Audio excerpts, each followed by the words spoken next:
The rain lashed against the windshield, the storm clouds turning the night into an impenetrable darkness.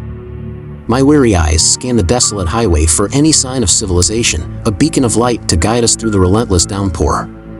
Just as despair began to settle in, the glow of neon lights emerged on the horizon, beckoning like a distant lighthouse. A battered sign emerged through the rain-soaked gloom, declaring, "Motel Haven, your shelter in the storm." As if answering our silent plea, the motel materialized like a mirage, its silhouette appearing against the backdrop of the tempest. Relief swept through the car as we pulled into the gravel parking lot, the raindrops drumming a chaotic melody on the roof. The motel seemed frozen in time, a relic of the past with its flickering neon sign and peeling paint. As we approached the front office, the creaking door announced our arrival to an empty lobby. The air was thick with a musty scent, and the dim light cast long shadows that danced across the threadbare carpet. A small bell jingled as we entered, its chime echoing through the empty space. The only sign of life was the glow emanating from the desk lamp, revealing an ancient receptionist chair and a dusty register. A handwritten note urged guests to ring the bell for service. With hesitation, I pressed the button on the worn countertop. The bell echoed through the silence, and we waited for any sign of the motel's caretaker. Minutes passed like hours until finally, a door creaked open behind the counter, revealing a wiry figure with tired eyes and a mop of disheveled hair. "Evening," the caretaker mumbled, his gaze shifting between the weary travelers seeking refuge from the storm. He seemed worn, as if the weight of years had settled on his shoulders. "We need a room," I said, my voice barely audible over the drumming rain outside. "Sure thing," he replied, pulling a large keyring from a hook on the wall. "Room 13, down the hall." We exchanged glances, a shiver running down our spines as superstition briefly crossed our minds. Room 13, the ominous number evoking tales of ill-fated travelers. Dismissing the thought as mere coincidence, we accepted the key and ventured into the dimly lit corridor. The hallways seemed to stretch endlessly, the threadbare carpet muffling our footsteps as we approached room 13. The door creaked open, revealing a modest space frozen in the bygone era of roadside motels. Faded wallpaper clung desperately to the walls, and the air held a stale quality that hinted at years of neglect. As we settled into the room, the storm outside intensified, the wind howling like a mournful spirit. With nothing but the rain to accompany us, we found solace in the warmth of the room, temporarily shielded from the tempest outside. As I surveyed the room, my eyes caught a series of unsettling messages etched into the wooden desk. Scratched with the desperation of previous guests, the words spoke of strange occurrences and inexplicable noises that echoed through the night. One message stood out: "Beware the shadows that linger in the corners." Unease settled in the pit of my stomach, and I shared my discovery with the others.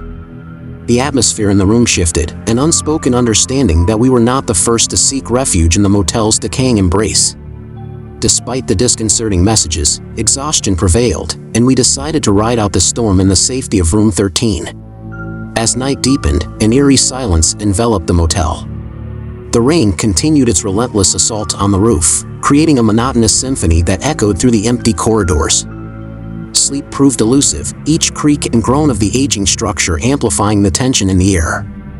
In the small hours of the morning, a strange occurrence shattered the fragile calm. A rhythmic tapping resonated through the room, a sound that seemed to emanate from the walls themselves. We exchanged anxious glances, our senses on high alert. As the tapping persisted, we traced its source to a faded painting hanging above the bed. The depiction of a winter landscape seemed innocuous, but as our eyes lingered, we noticed an unsettling detail: the figures in the snowscape cast long shadows that stretched beyond the frame. A sense of foreboding settled upon us, and we examined the room with newfound scrutiny. The peeling wallpaper seemed to conceal secrets, and the creaking floorboards whispered tales of those who had walked these corridors before us. Unable to shake the feeling of being watched, I approached the window, drawn to the storm outside. The rain had transformed into a torrential downpour, and the wind howled like a mournful wail. In the flickering light of the neon sign, shadows danced on the pavement, each one seemingly imbued with a malevolent energy. As my gaze returned to the room, a realization struck me: the shadows within were no longer confined to the corners. They writhed and contorted, a manifestation of the darkness that lingered within the motel's walls. A sense of dread settled upon us, the oppressive atmosphere stifling our breath. in a desperate attempt to dispel the encroaching darkness. We gathered in the flickering light of the bedside lamp. The dim glow created a small haven within the room, a fragile sanctuary against the unknown forces that lurked in the shadows.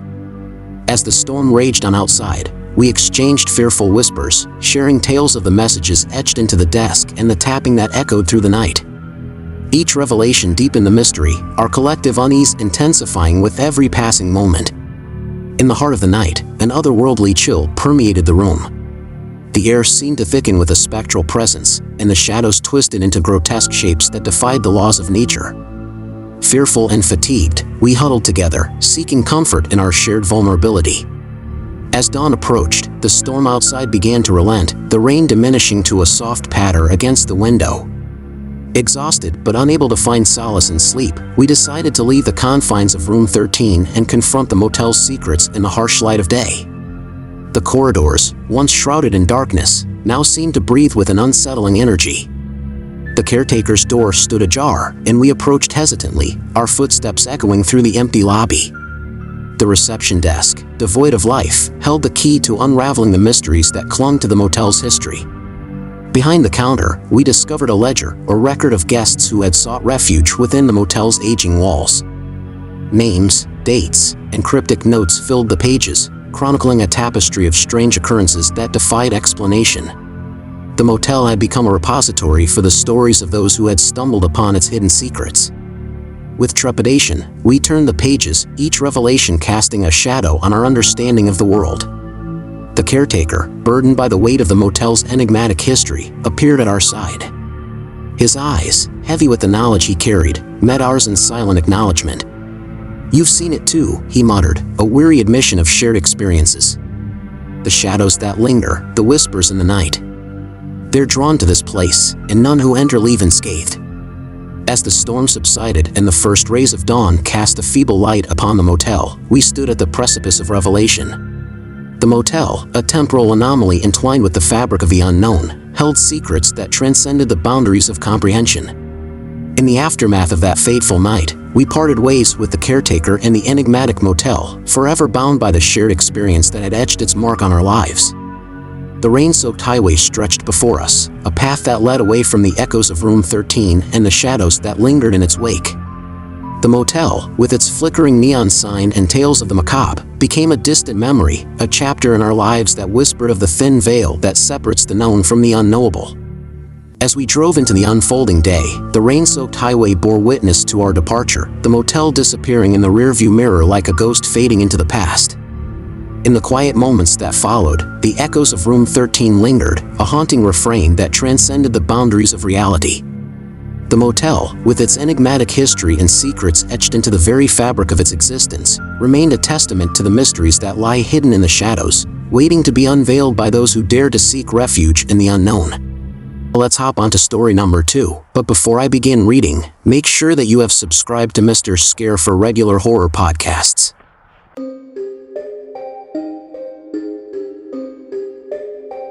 The wind carried a bone-chilling cold as we stood on the edge of the highway, peering through the rusted gate that guarded the abandoned cemetery. Christmas night was an odd choice for our adventure, but curiosity had a way of bending our decisions. The full moon hung in the ink-black sky, casting an eerie glow over the dilapidated tombstones that stretched before us. "Why are we doing this on Christmas?" Lauren asked, pulling her coat tighter against the cold. "It's the perfect time," Mark replied with a mischievous grin. "Nobody's around, and who expects to find ghosts on Christmas?" The cemetery had long been forgotten, left to decay as the town expanded and left it stranded by the highway. Stories whispered of strange happenings in its shadows, but we dismissed them as local folklore, the kind of tales shared by small towns to keep the curious at bay. Mark, being the adventurous spirit among us, had stumbled upon an obscure reference to an old ritual said to awaken dormant spirits. The allure of a thrill on a quiet Christmas night proved too enticing to resist. As we pushed the gate open, its rusty hinges groaning in protest, the air seemed to thicken with an otherworldly presence. The cemetery lay silent, the moon casting shadows that danced among the tombstones like spectral wraiths. A heavy sense of foreboding lingered, but our laughter echoed through the stillness as we ventured deeper. Mark unfolded a crumpled piece of paper, the ritual instructions hastily scrawled in a language that felt ancient and forbidden. Lauren and Jake exchanged skeptical glances, but curiosity outweighed our reservations. "Here goes nothing," Mark declared, beginning the ritual with a mix of bravado and uncertainty. The incantation seemed to dissolve into the night, the words lost in the wind that whispered through the skeletal branches of the surrounding trees. As the final words left Mark's lips, an eerie hush fell upon the cemetery, as if the world itself was holding its breath. For a moment, nothing happened. The air remained still, and the tombstones stood silent sentinels in the moonlight. Just as we began to dismiss the ritual as mere superstition, the ground trembled beneath our feet. "What the hell?" Jake exclaimed, stumbling backward. The tremors grew more pronounced, resonating from the center of the cemetery. We watched in awe and horror as the earth seemed to shift, revealing an ancient crypt hidden beneath the overgrown grass. The lid, adorned with faded symbols, slowly creaked open. A cold gust of wind blew from the crypt, carrying with it the scent of decay and something far more sinister. Our breaths caught in our throats as an otherworldly figure emerged, a spectral entity clad in tattered robes, its eyes burning with an unnatural fire. "By awakening me, you have bound yourselves to my presence," the spirit intoned, its voice echoing with a haunting resonance. Fear gripped us as we realized the gravity of our actions. Mark's adventurous spirit had unwittingly unleashed a malevolent force that hungered for vengeance. The spirit, now free from its spectral prison, hovered before us, its gaze piercing through the darkness. "Who dares disturb the slumber of Avronis, the Forgotten One?" it boomed, the very ground trembling beneath its ethereal presence. We didn't mean to," Lauren stammered, her eyes wide with terror. "Intentions matter not. You have invoked the ancient covenant, and now you must face the consequences." As Avronis spoke, the cemetery seemed to come alive. Shadows twisted and contorted, the moon casting an eerie glow over the tombstones. The air thickened with a malevolent energy, and the temperature plummeted, freezing the breath in our lungs. Fear had a way of binding us together, the realization sinking in that we were at the mercy of forces beyond our understanding. Avronis, the embodiment of forgotten grievances, demanded retribution, and we were caught in the crossfire of an ancient vendetta. The spirit circled us, its eyes flickering with a hunger that sent shivers down our spines. "To break the curse, you must right the wrongs of the past. Seek out the injustices that have festered in the shadows of this town, and only then may you find absolution." With those words, Avronis dissipated, leaving the cemetery cloaked in an oppressive silence. The crypt closed with a resounding thud, and the ground ceased its tremors. We stood in a stunned silence, the weight of our actions settling upon us like a suffocating fog. "What do we do now?" Jake whispered, his voice trembling. Mark, the instigator of our misfortune, looked at us with a mix of remorse and determination. "We find the injustices, the grievances that have fueled this curse. Only then can we break free from Avronis' grasp." The journey that unfolded was a descent into the forgotten recesses of our town's history. We delved into archives, sought out the stories untold, and confronted the shadows that lurked in the corners. The injustices, buried beneath layers of time, unraveled before us, each revelation a step toward redemption. As we worked to right the wrongs of the past, the grip of Avronis loosened. The malevolent spirit observed our efforts, its presence diminishing with each act of restitution. The curse that bound us to the forgotten cemetery began to wane, and the spectral figure of Avronis appeared less frequently. On a cold winter's night, under the same full moon that witnessed our ill-fated ritual, we stood once again at the gates of the cemetery. The air was still, and the tombstones stood as silent witnesses to our journey. Avronis emerged one final time, its eyes no longer burning with malevolence, but holding a glimmer of acknowledgement. "Through your actions, you have amended the sins of the past. The curse is lifted, and I shall return to the slumber from which I was unjustly awakened." With those words, Avronis dissipated into the night, the cemetery bathed in an ethereal glow. The crypt, once open, sealed itself, and the ground beneath our feet became still. The journey that began with a misguided curiosity ended with a solemn lesson. The sins of the past, though forgotten, linger in the shadows, waiting for those brave enough to confront them. As we left the cemetery behind, we carried with us the weight of redemption, a newfound understanding that some secrets are best left undisturbed, and that the forgotten grievances of the past, if left unaddressed, can awaken forces beyond human comprehension.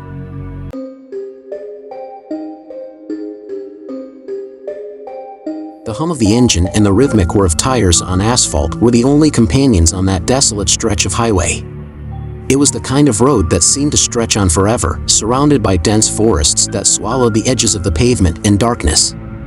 I had picked this route to avoid the holiday traffic, thinking I'd take a shortcut through the heart of unfamiliar territory. As I drove, the glow of the GPS screen flickered in the dimly lit car.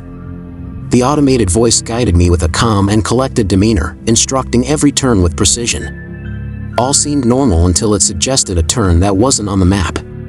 "Turn left in 500 feet, it said, the robotic tone losing its usual friendliness. I glanced at the GPS screen, puzzled. There was no road on the left, just a thicket of gnarled trees and shadows that seemed to whisper secrets. Ignoring the unsettling feeling, I continued on the highway. The voice grew more insistent, each direction leading to increasingly bizarre and eerie locations. "Turn left," it commanded again, the assertiveness sending a shiver down my spine. I hesitated, glancing at the road ahead. The GPS displayed a winding path that seemed to cut through the heart of a dense forest. It wasn't a road, it was a narrow trail, barely visible among the trees. Why would it suggest such a route? I muttered to myself. Against my better judgment, I turned left, the tires crunching on the uneven ground. The forest swallowed the car, and the trees pressed in, casting long, twisted shadows that danced on the hood of my car. The GPS voice seemed satisfied, almost gleeful, as if it had led me into its own domain. "Proceed for 3 miles, it intoned, the words dripping with an unsettling satisfaction. The forest seemed to close in, the trees forming an impenetrable canopy overhead. The air grew thick, and the shadows played tricks on my vision. It was then that I noticed something strange. The car's clock was frozen at midnight. Panic set in as I realized that time had lost its meaning in this surreal place. Desperation led me to contemplate turning back, but the path behind had vanished. The forest had swallowed it whole, leaving no trace of the road I had taken. I was trapped in a nightmarish maze of trees that whispered in the language of the wind. Recalculating route, the GPS declared, its voice now laced with a chilling malevolence. I stared at the screen, hoping for a way out. The suggested routes became increasingly absurd, through swamps, over mountains, and across desolate fields. It was as if the GPS reveled in leading me to places untouched by humanity. As I navigated the bizarre landscapes, the voice began to recount the dark history of the highway. It spoke of accidents shrouded in mystery, of travelers disappearing without a trace. The highway, it claimed, was a passage to a realm where time twisted and reality itself unraveled. I tried to silence the GPS, to shut off the unnerving voice that seemed to know more than it let on. Yet, every attempt to turn it off failed. The screen flickered, the voice persisted, and the highway carried me deeper into a realm where the laws of nature were mere suggestions. As I drove through a desolate expanse, the scenery changed. The trees gave way to dilapidated buildings, their windows shattered and their frames draped in ivy. Abandoned cars dotted the landscape, their rusted shells testament to a forgotten era. It was a ghost town frozen in time, trapped in the perpetual midnight that enveloped this surreal realm. The GPS, now a harbinger of my descent into the unknown, directed me toward the heart of the abandoned town. The buildings loomed like specters, and the shadows whispered tales of bygone days. I felt the weight of countless eyes watching from the darkness, unseen but undeniably present. As the GPS led me through the town's winding streets, I glimpsed fleeting figures in the periphery, apparitions that vanished as quickly as they appeared. Faces stared from broken windows, their expressions frozen in time, eternally awaiting an end that never came. A sudden realization struck me. The GPS wasn't just guiding me, it was revealing the forgotten history of this forsaken highway. It recounted tales of those who had strayed from the beaten path, lured by the promise of a shortcut to their destination, only to find themselves trapped in a timeless purgatory. The midnight town whispered its secrets, each building holding echoes of the lives it once sheltered. The highway, it seemed, was a conduit between worlds, a threshold where the living and the forgotten converged. Driven by an inexplicable compulsion, I reached the town center, a desolate square surrounded by decaying structures. The GPS declared, "You have arrived at your destination." The voice was triumphant, as if leading me here was its ultimate goal. I parked the car, surrounded by the eerie silence of the midnight town. The air was thick with the weight of the past, and the shadows cast by the moon seemed to dance with memories long forgotten. I stepped out, the cold biting through my clothes as I explored the heart of this spectral enclave. In the center of the square stood an ancient well, its stone walls weathered by centuries of neglect. The GPS directed me toward it, its voice now a mere whisper that echoed through the abandoned town. "By reaching this place, you have become a part of the highway's story," it murmured. I peered into the well, and a reflection stared back, a distorted visage that seemed to transcend time. The voices of the forgotten mingled with the wind, telling tales of a highway that existed beyond the boundaries of ordinary reality. As I stood at the crossroads of worlds, the GPS fell silent, its purpose fulfilled. The abandoned town, frozen in perpetual midnight, became my realm, a traveler ensnared by the siren song of an otherworldly highway. The echoes of forgotten footsteps resonated through the deserted streets, and the shadows whispered tales of those who, like me, had become intertwined with the highway's dark history. The midnight town embraced its newest resident, and as the clock in my car remained frozen at midnight, I too became a part of the timeless tapestry that unfolded along the forsaken highway.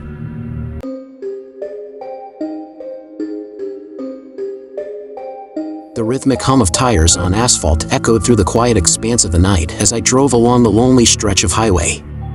The journey, originally filled with anticipation, had taken an unexpected turn into the realms of the eerie and unsettling. As I rounded a bend, my headlights caught the glint of something abandoned on the roadside. Intrigued, I slowed down and pulled over. A dilapidated school bus, its faded yellow paint barely visible under a layer of rust, sat forsaken at the edge of the highway. Curiosity mingled with trepidation as I approached the relic of days past. The cold wind whispered through the skeletal branches of nearby trees, adding an ominous undertone to the night. The bus seemed out of place, a time capsule left to decay on the margins of the forgotten highway. Peering through the grimy windows, I saw a scene frozen in time. Children's backpacks hung from the seats, their vibrant colors faded to muted tones. Forgotten toys, remnants of laughter that once filled the air, lay scattered on the floor. It was as if the bus had become a spectral vessel carrying the remnants of a bygone era. As night descended, an otherworldly hush enveloped the bus. The air crackled with an energy that transcended the mundane, and a sense of unease settled in the pit of my stomach. I considered leaving, yet an inexplicable compulsion urged me to stay and unravel the mysteries veiled by the rust and decay. As the first shadows of night stretched across the highway, a subtle transformation occurred. Ghostly laughter, faint but unmistakable, echoed through the stillness. Whispers danced on the edges of perception, as if the spirits of the past were sharing secrets long kept. I strained to comprehend the source of the ethereal sounds. Were they mere echoes of memories or something more profound, an echo of a time that had become unmoored from the linear progression of hours and days? Against the backdrop of the moonlit night, the abandoned school bus seemed to breathe with a life of its own. The flicker of forgotten joy and the resonance of youthful laughter lingered, weaving a tapestry of nostalgia that tugged at the fringes of my sanity. The cold air wrapped around me like a spectral embrace, and the whispers intensified. In those moments, I sensed the spectral presence of the children who once occupied the bus. Their laughter, frozen in the echoes of time, reverberated through the rusted metal and cracked windows. As I stood in the spectral glow of moonlight, the surroundings began to warp. The highway stretched into infinity, its edges blurred by the ethereal fog that crept across the landscape. The rusted bus became a vessel of memories, sailing through the currents of time. I hesitated, caught between the allure of the supernatural and the instinct to flee from the unknown. The bus, now a vessel of phantoms, beckoned me closer, each creak and groan carrying a story that transcended the boundaries of reality. A sudden chill ran down my spine as the laughter intensified, echoing in a haunting symphony that resonated with the timeless essence of childhood. The spirits, playful and restless, seemed to invite me into their spectral realm, where the boundaries between past and present blurred like shadows in the moonlight. The highway, now a corridor of memories, stretched into the distance. The flicker of distant headlights hinted at otherworldly travelers, lost souls navigating the currents of time. The laughter, both joyous and melancholic, echoed through the night, a testament to the enduring spirits that lingered in this twilight realm. As I reluctantly stepped away from the rusted bus, the laughter gradually faded, absorbed by the vast expanse of the highway.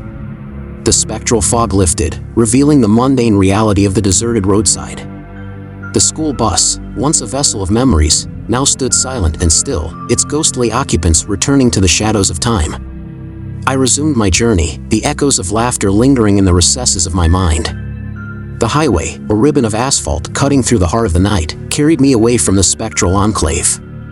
Yet, as I drove into the distance, the whispers of the past lingered, a haunting reminder that some stories, once etched into the fabric of reality, can never truly fade away.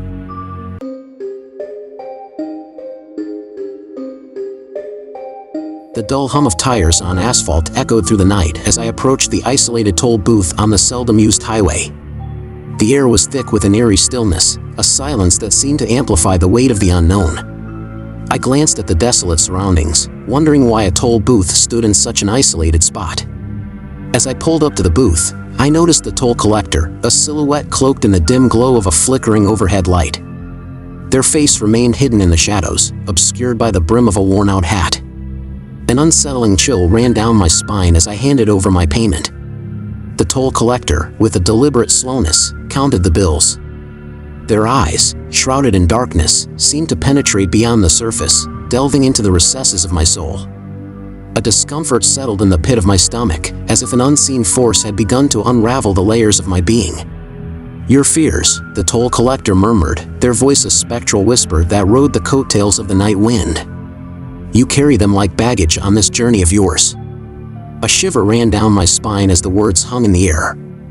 How could this stranger, hidden in the shadows, know anything about the fears that lingered in the corners of my mind? Ignoring the unease, I continued my journey, the isolated toll booth shrinking in the rearview mirror. The highway stretched ahead, a ribbon of uncertainty cutting through the darkness. The encounter with the toll collector lingered in my thoughts, a nagging sensation that refused to fade. As the miles rolled by, a haunting realization dawned upon me. The toll collector had spoken truths that transcended the boundaries of mere observation. Their knowledge delved into the intimate tapestry of my fears and regrets, weaving a narrative that echoed with the resonance of hidden vulnerabilities. Days turned into nights, and the highway became a conduit for a peculiar form of psychological torment. The toll booth, once an isolated checkpoint, appeared in unexpected places, as if mocking the boundaries of reality. Each encounter with the mysterious toll collector revealed a new layer of my psyche, a journey into the labyrinth of fears that I had long buried. One night, as I approached the toll booth, a sense of foreboding enveloped me. The air became charged with an energy that transcended the mundane, as if the toll booth existed at the intersection of reality and the surreal. The toll collector, their hat casting a shadow over their features, awaited my arrival. "You can't escape what you carry," they intoned, their words a cryptic echo of the toll booth's strange influence. "Payment is due." An invisible weight pressed upon my chest as I fumbled for the toll. The collector's eyes, glinting in the feeble light, bore into mine, extracting the very essence of my fears.